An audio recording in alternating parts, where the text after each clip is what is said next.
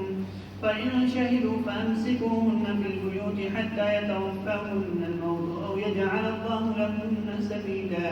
واللذان يأتيانها منكم فآتوهما فإن تابا وأصلحا فعرضوا عنهما إن الله كان توابا رحيما. إنما التوبة على الله للذين يعملون السوء بجهالة ثم يتوبون من قريب فأولئك يتوب الله عليهم وكان الله عليما حكيما. وليست التوبة للذين يعملون السيئات حتى إذا حضر أحدهم الموت قال إني تبت الآن ولا الذين يموتون وهم كفار أولئك أعتدنا لهم عذابا أليما. يا أيها الذين آمنوا لا يحل لكم أن ترثوا النساء كرها ولا تعضلوهن لتذهبوا ببعض ما آتيتموهن إلا أن يأتين بفاحشة مبينة وعاشروهن بالمعروف فإن كرهتموهن فعسى أن تكرهوا شيئا ويجعل الله فيه خيرا كثيرا. وإن أردتم استبدال زوج مكان زوج وآتيتم إحداهن قنطارا فلا تأخذوا منه شيئا أتأخذونه بهتانا وإثما مبينا. وكيف تأخذونه وقد أفضى بعضكم إلى بعض وأخذن منكم ميثاقا غليظا. ولا تنكحوا ما نكح آباؤكم من النساء إلا ما قد سلف إنه كان فاحشة ومقتا وساء سبيلا. حرمت عليكم أمهاتكم وبناتكم وأخواتكم وعماتكم وخالاتكم وبنات الأخ وبنات الأخت وأمهاتكم اللاتي يرضعنكم وأخواتكم من الرضاعة وأمهات نسائكم وربائبكم اللاتي في حجوركم من نسائكم اللاتي دخلتم بهن فإن لم تكونوا دخلتم بهن فلا جناح عليكم وحلائل أبنائكم الذين من أصلابكم وأن تجمعوا بين الأختين إلا ما قد سلف إن الله كان غفورا رحيما. والمحصنات من النساء إلا ما ملكت أيمانكم كتاب الله عليكم وأحل لكم ما وراء ذلكم أن تبتغوا بأموالكم محصنين غير مسافحين فما استمتعتم به منهن فآتوهن أجورهن فريضة ولا جناح عليكم فيما تراضيتم به من بعد الفريضة إن الله كان عليما حكيما. ومن لم يستطع منكم قولا أن ينكح المحصنات المؤمنات فمما ملكت أيمانكم من فتياتكم المؤمنات والله أعلم بإيمانكم بعضكم من بعض فانكحوهن بإذن أهلهن وآتوهن أجورهن بالمعروف محصنات غير مسافحات ولا متخذات أخدان. فإذا أحصن فإن أتين بفاحشة فعليهن نصف ما على المحصنات من العذاب ذلك لمن خشي العنة منكم وأن تصبروا خير لكم والله غفور رحيم. يريد الله ليبين لكم ويهديكم سنن الذين من قبلكم ويتوب عليكم والله عليم حكيم. والله يريد أن يتوب عليكم ويريد الذين يتبعون الشهوات أن تميلوا ميلا عظيما يريد الله أن يخفف عنكم وخلق الإنسان ضعيفا.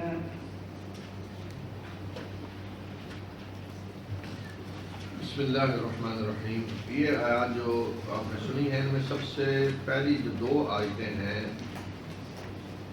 یہ ان کا حکم منسوخ ہو چکا ہے. یعنی جیسے میں نے بتایا تھا جو ابتدائی جیسے آج کی اصطلاح میں آرڈیننس جاری ہوتا ہے پھر باقاعدہ قانون جب آ جاتا ہے تو ختم ہو جاتا ہے.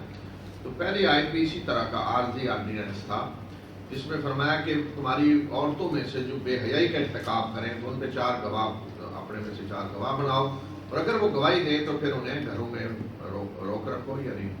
گھروں میں قید رکھو یہاں تک انہیں موت آ جائے یا اللہ ان کے لیے کوئی راستہ بنا دے. کیا مطلب اللہ راستہ بنا دے؟ یعنی قانون آ جائے باقاعدہ. تو جب قانون آ گیا باقاعدہ زنا کا سورہ نور میں تو رسول اللہ صلی اللہ علیہ وسلم نے فرمایا کہ آؤ میں تمہیں بتاؤں اللہ نے ان کے لیے راستہ بنا دیا ہے. یعنی اب باقاعدہ قانون آ گیا تو اب وہ قانون سورہ نساء میں جو زنا کا ہے وہ لاگو ہوگا اور یہ آیت اب منسوخ ہو چکی ہے. اور اسی طرح دوسری بھی جس میں فرمایا کہ اور تم میں سے جو 2 اس کا ارتکاب کریں انہیں اذیت دو. جو 2 اسی بے حیائی کا ارتکاب کریں وہ 2 کون ہیں؟ 2 مرد بھی ہو سکتے ہیں مرد عورت بھی. اور اگر وہ توبہ کر لیں اور اصلاح کر لیں تو ان سے اعراض کرو بے شک اللہ بخشنے والا مہربان ہے. انہیں اذیت دو یعنی کچھ سزا دو. یہ آیت بھی قانون باقاعدہ جو ہے وہ آنے کے بعد جو زنا کا ہے یہ بھی اس لحاظ سے منسوخ ہو چکی ہے. اس آپ کوئی کہہ سکتا ہے اس سے مراد بعض علماء نے کہا کہ عمل قوم لوط ہے. مرد کے ساتھ یا عورت کے ساتھ اس طرح پوری کرے خواہش تو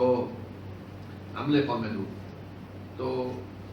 اسلام میں جو باقاعدہ سزا بتائی گئی ہے نا وہ زنا کی ہے. اس باقاعدہ عمل قوم لوط کی سزا کا ذکر نہیں ہے قرآن میں. کیوں نہیں ہے؟ اس لیے کہ قوانین ان چیزوں کے لیے بنائے جاتے ہیں جو انسانی فطرت کے مطابق ہوتے ہیں. بے شک زنا گناہ ہے ایک لیکن وہ غیر فطری نہیں ہے بالکل. جبکہ عمل قوم لوط بالکل غیر فطری ہے. غیر فطری ممکن نہیں. تو اس لیے اصل قوانین جن چیزوں کے لیے بنتے ہیں وہ ایسی چیزیں ہوتی ہیں جو گناہ ہوتے ہیں غلطی ہوتی ہے زیادتی ہوتی ہے ایک غلط کام ہوتا ہے لیکن وہ انسانی فطرت کے اندر ہوتا ہے. بالکل یہ نہیں کہ غیر فطری ہے. تو اب عمل قوم لوط کی سزا کیا ہے باقاعدہ نہیں ہے قرآن میں نہیں ہے حدیث میں نہیں ہے. لیکن کیا اس کی سزا نہیں ہوگی؟ چاہیے. اگر کوئی بالکل کسی کی فطرت مسخ ہو جاتی ہے تو اس کے لیے بھی قانون تو بننا چاہیے سزا ہونی چاہیے. تو اس کے لیے پھر اسے کہتے ہیں تعزیرات ہو سکتی ہیں. کوئی آپ ضابطہ بنا سکتے ہیں وہ بے شک سخت ترین سزا دیں. زنا سے بھی بے شک سخت دینا چاہیں دیں جو بھی وہ ایک قانون ضابطہ بن سکتا ہے. اور بعض فقہاء نے یہ کہا ہے کہ صحابہ کے دور میں بعض سزائیں اس کی جو دی گئیں وہ مختلف ہیں تاکہ بعض کو تو قتل کی شکل لیکن دیوار گرا کے جیسے اوپر کسی کو مار دیں یا گہرائی سے نیچے پھینک کے مار دیں اس طرح کا یعنی غیر فطری عمل ہے جس کی سزا سخت ترین ہونی چاہیے. پھر اس کے بعد توبہ کے بارے میں بتایا کہ توبہ کی حقیقت کیا کون ہے جن کی توبہ قبول ہوتی ہے. فرمایا کہ اللہ کے ذمہ ان لوگوں کی توبہ قبول کرنا ہے جو نادانی سے یا گناہ کر بیٹھتے ہیں اور پھر جلدی توبہ کرتے ہیں. تو یہ وہ لوگ ہیں کہ جن کی توبہ اللہ قبول کرے گا اور اللہ جاننے والا اور دانا ہے. جہالت سے مراد یہ نہیں ہے کہ آدمی کو پتہ نہیں ہے گناہ کیا ہے. گناہ ہر شخص جانتا ہے گناہ کیا ہے. وہ مسلمان ہو ہندو ہو کافر سب کو پتہ ہے گناہ کیا ہوتا ہے. جہالت سے مراد یہ ہے کہ جذبات سے مغلوب ہو کر کوئی گناہ کر بیٹھا. ایک آدمی کو پتہ ہے گناہ لیکن غصے میں آیا قتل کر بیٹھا. جذبات سے مغلوب ہو کر زنا کر بیٹھا کوئی اور شراب پی بیٹھا. اس طرح کے گناہ جذبات کی مغلوبیت سے ہو جاتے ہیں. بعض دفعہ انسان کیفیت ایسی ہوتی ہے کہ شیطان ایسا بہکاتا ہے کہ جیسے کہتے ہیں کہ عقل پہ پردہ پڑ گیا. تو اس حالت میں فرمایا کہ جو گناہ کرنے کے بعد جلدی توبہ کرتے ہیں ان کی توبہ اللہ قبول کرتا ہے. یہ تو وعدہ ہے اللہ کا ان کی توبہ اللہ قبول کرے گا. باقی دوسرے لوگ ان کے بارے میں کیا حکم ہے؟ اور ان کے لیے توبہ نہیں ہے جو گناہوں پہ گناہ کرتے چلے جاتے ہیں یہاں تک کہ جب ان کی موت کا وقت آتا ہے موت سامنے آتی ہے تو کہتے ہیں جی اب میں نے توبہ کی.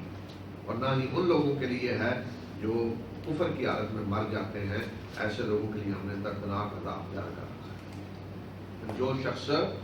موت سامنے آنے کے بعد توبہ کرتا ہے. زندگی پوری گناہ گزری، گناہ پہ گناہ، گناہ پہ گناہ، موت سامنے آئی تو اب میں توبہ کرتا ہوں، اس کے بارے میں بتا دیں کہ توبہ قبول نہیں ہوگی. جس طرح کے جو کفر کے حالت میں مرا ہے اس کی توبہ قبول نہیں ہوگی. اب درمیان میں ایک شخص ایسا ہے جس نے جلد توبہ بھی نہیں کی اور موت کو دیکھ کر کیا تو وہ تو نہیں ہوگی قبول، لیکن اس نے موت کو دیکھ کر تو نہیں کی، لیکن جلد بھی نہیں کی، تھوڑی لیٹ کی ہے لیکن موت کو دیکھنے سے پہلے کی ہے. اس کے بارے میں قرآن خاموش ہے تاکہ ایسے لوگوں کو فکر ہو، تھوڑی فکر مند ہو زیادہ. لیکن امید ہے کہ جو موت کو دیکھنے سے پہلے توبہ کرے گا اللہ اس کی توبہ قبول کرے گا، بے شک وہ لیٹ ہی کیوں نہ ہو. اس لیے کہ حدیث میں رسول اللہ صلی اللہ علیہ وسلم نے فرمایا کہ اللہ اس وقت تک توبہ قبول کرتا ہے جب تک جان حلق میں نہیں آ جاتی، موت سامنے نہیں آ جاتی. جب آدمی جان نکلے ہارٹ اٹیک وہ پتہ چل گیا میں جا رہا ہوں، اب کہتا نہیں میں توبہ کرتا ہوں، اب نہیں ہوگی توبہ. یا ایسی بیماری کا پتہ چل گیا کہ اسے 100% یقین ہے میں نہیں بچ سکتا تو پھر توبہ کرتا ہے. یا اعلان ہو گیا جسے کل پھانسی دی جائے گی تو اب توبہ کرتا ہے، اب تو موت سامنے آ گئی. تو اس طرح موت کو دیکھ کر جو توبہ کرے گا اس کی توبہ قبول نہیں ہوگی. پھر آگے معاشرتی احکام ہیں جن میں سب سے پہلے فرمایا کہ اے ایمان لانے والوں عورتوں کے زبردستی وارث نہ بنو. کیا مطلب زبردستی وارث نہ بنو؟ جاہلیت میں اگر کوئی آدمی فوت ہوتا تو لوگ جس طرح اس کے وارث بنتے ہیں مویشی، بکریاں، بھیڑ، بکریاں، اس طرح اس کی عورت کو بھی سمجھ کے بھی بھیڑ بکریوں میں ہی شامل ہے، زبردستی اس پہ قبضہ کر لیتے. اور آج بھی جاہلیت میں یہ ہوتا ہے بعض جگہ کہ عورت بیوہ ہوئی اس کو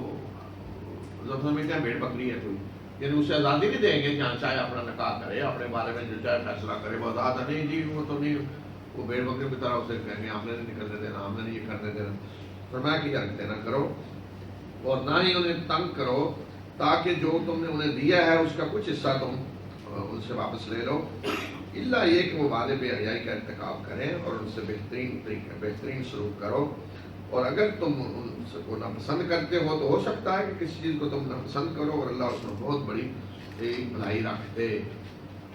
یہ جو فرمایا کہ انہیں تنگ نہ کرو تاکہ کچھ واپس لے لو، کچھ حصہ جو دیا ہے. یعنی اگر مرد طلاق دے گا تو اسے مہر نہیں وہ واپس لے سکتا، نہیں ادا کیا ہوا تو دینا پڑے گا طلاق کے وقت. لیکن اگر عورت طلاق مانگتی ہے تو پھر مرد مہر واپس لے سکتا ہے. تو بعض لوگ خود طلاق دینا چاہتے ہیں لیکن عورت کو تنگ کریں گے جان بوجھ کر کہ تاکہ طلاق کا مطالبہ وہ کرے اور ہم مہر واپس لے لیں یا مہر نہ دینا پڑے. یہ مراد ہے کہ اس لیے تنگ کر رہے ہو انہیں کہ تاکہ جو کوئی دیا ہوا ہے اس کا واپس مہر واپس تمہیں مل جائے یا مہر نہ دینا پڑے. تو اگر کوئی یہ حرکت کرے گا تو وہ مجرم ہے، اللہ کے ہاں پکڑا جائے گا. اس لیے فرمایا کہ اللہ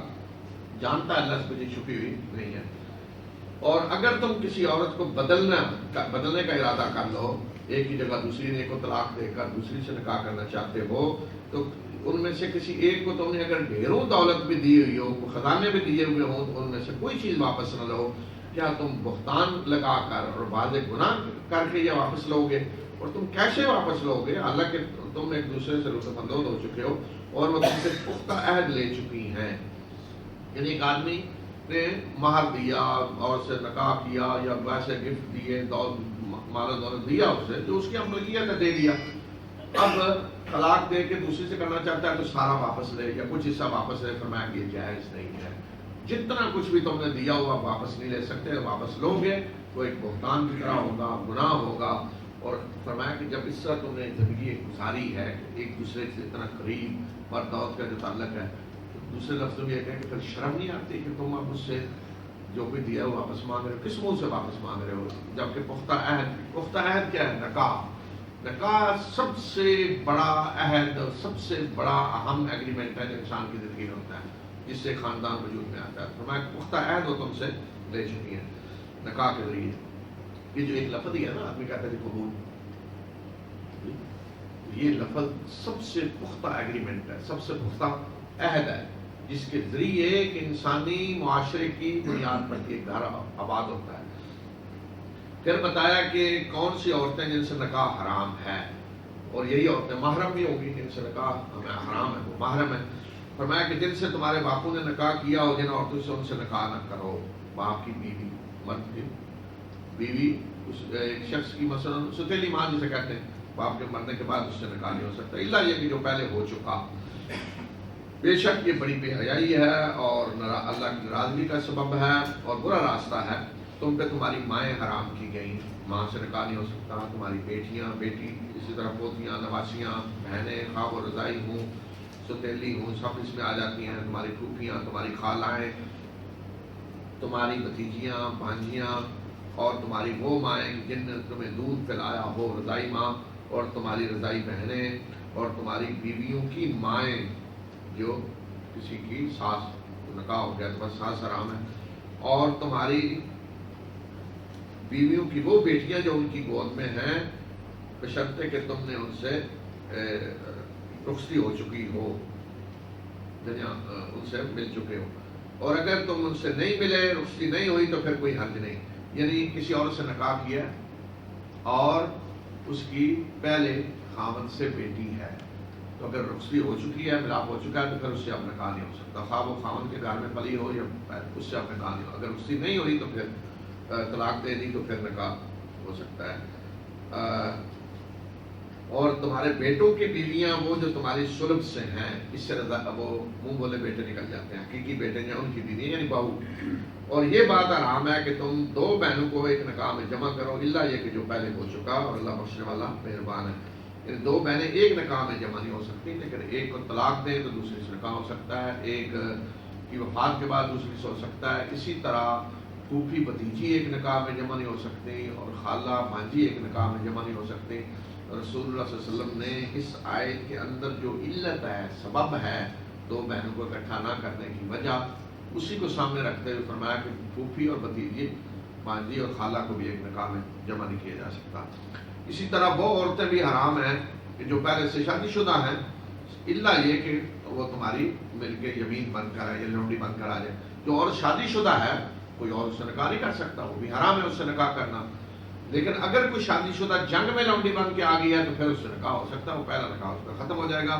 یہ فریضہ اللہ کا تم پہ، یعنی اللہ نے یہ قانون ہے جو تمہیں دیا ہے، اور اس کے سوا باقی عورتیں تمہارے لیے حلال ہیں کہ تم اپنے معلوم کے ذریعے انہیں تلاش کرو، ان سے نکاح کرنا چاہو تو کرو، انہیں نکاح کے حصار میں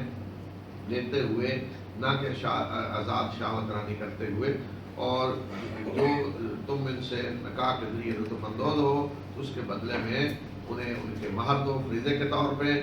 اور فریضہ ادا ہونے کے بعد اگر تم آپس میں کوئی رضامندی سے کوئی طے کر لو اس میں کوئی حرج نہیں، یعنی اگر نام مال مقرر ہو گیا ہے، دے دیا گیا ہے یا کچھ ادائیگی ہوئی ہے، بعد میں مرد اور مل کر رضامندی سے اس میں کمی بیشی کرتے ہیں تو کوئی حرج نہیں ہے، بے شک اللہ جاننے والا اور دانا۔ تو یہ جو فرمایا کہ جو اس کے علاوہ باقی عورتیں حلال ہیں، یعنی یہ حرام کی فہرست دے دی، ان سے نکاح نہیں ہو سکتا، اور باقی جو ہیں وہ ہیں جن سے نکاح ہو سکتا ہے لیکن وہ حد ہوگی 4 سے زیادہ نہیں۔ اور فرمایا کہ مقصد نکاح کا کیا ہونا چاہیے کہ عورت کو حصار میں لیا جائے نکاح کے، یہ نہیں کہ آزاد شہوت رانی، بس آج ایسے بات شکلیں نکاح کی ہیں، چوری چھپے نکاح ہو رہے ہیں، نکاح ایسی چیز نہیں ہے چوری، ہمارے بعد کیس آتے ہیں فلاں سے فلاں کو کہہ رہا ہے مجھ سے، عورت کہتی دعویٰ کر دیتی فلاں نے نکاح کیا کسی کو پتہ ہی نہیں، مرد کہتا ہے جی فلاں تو میری بیوی ہے کسی کو پتہ ہی نہیں، ان کو تو کوڑے لگنے چاہیے نا۔ نکاح خفیہ چیز نہیں ہے، نکاح اعلانیہ ہونے چاہیے، سوسائٹی کو پتہ ہونا چاہیے، تو اس طرح نہیں کہ وہ اس طرح یارانے ہو خفیہ اور وہ اس کو نکاح کا نام دیں، نکاح ہے، مقصد کیا ہے کہ عورت کو باقاعدہ نکاح کے حصار میں لیا جائے، گھر بسایا جائے، وہ سوسائٹی کو پتہ چلے، اسی لیے ولیمہ بھی رکھا گیا ہے تاکہ اعلان ہو۔ اور تم میں سے جو خاندانی عورتوں سے نکاح کی استطاعت نہیں رکھتا، مومن خاندانی عورتوں سے، تو تمہاری جو لونڈیاں ہیں مومن، ان سے وہ نکاح کر سکتا ہے، اور اللہ تمہارے ایمان کو جانتا ہے، تم ایک دوسرے سے ہو، یعنی غلام اور تم ایک جیسے ہو، ان کے مالک جو ہیں ان کے اذن سے ان سے نکاح کرو، اور ان کے مہر انہیں دو معروف طریقے سے، اور نکاح کے حصار میں آ کر زندگی گزارنے والی ہوں، نہ کہ آزاد شہوت رانی یا